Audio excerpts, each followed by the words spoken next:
Hello everyone! I wanted to share two important timings for the Seele ultimate that not many people know about and can make a huge difference in terms of damage. Generally, you almost always want to wait until Seele takes the field before casting her ultimate, because as we'll see shortly, this way the buff state that she enters into with all the damage bonuses will last 2 turns instead of the usual 1 turn.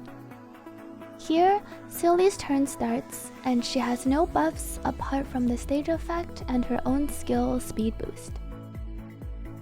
We cast her ultimate, which activates immediately, and afterwards we see that she now has entered the buff state, which should only last 1 turn.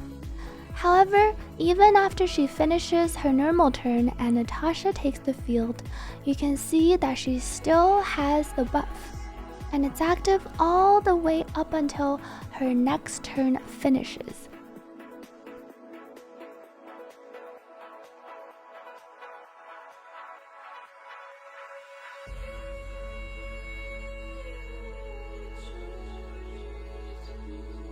And we can see here that she has effectively received 2 full turns of the buff.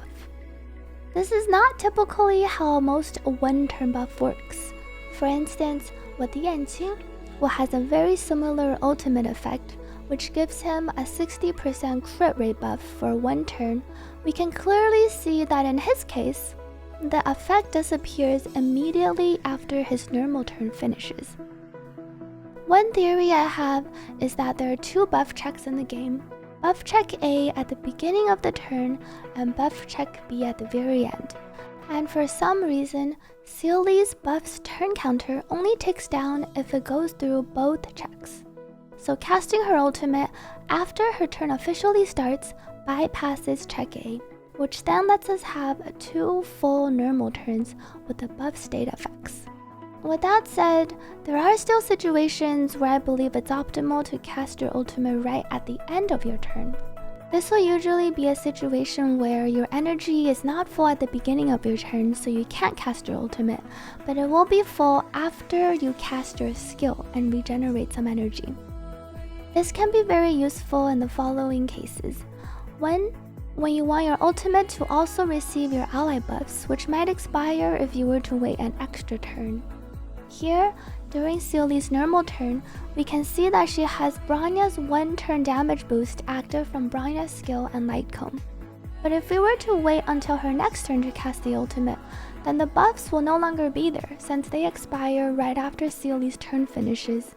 So you'll want to press the ultimate as soon as it lights up at the end of Seele's normal turn if you want her ultimate to also receive the buffs, which can be pretty important for some finishing attacks.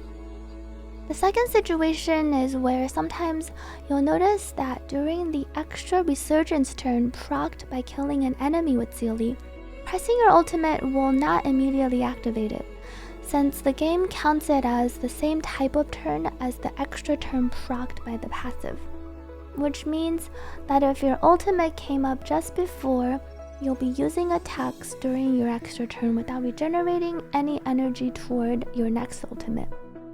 So ideally, if you notice your ultimate is about to recharge, and you're also about to kill an enemy and possibly proc your extra resurgence turn, you'll want to press the ultimate as soon as it lights up, so it cuts in front of the resurgence turn, and then you can use your extra turn afterwards to regenerate energy toward your next ultimate. To summarize, you'll generally always want to wait until Seele's turn actually starts to press her burst and then get 2 full turns of her buffed effects. But depending on the situation, it can be beneficial to press her burst as soon as it lights up toward the end of her turn. I hope these tips were helpful, and I hope everyone has fun with their Seele.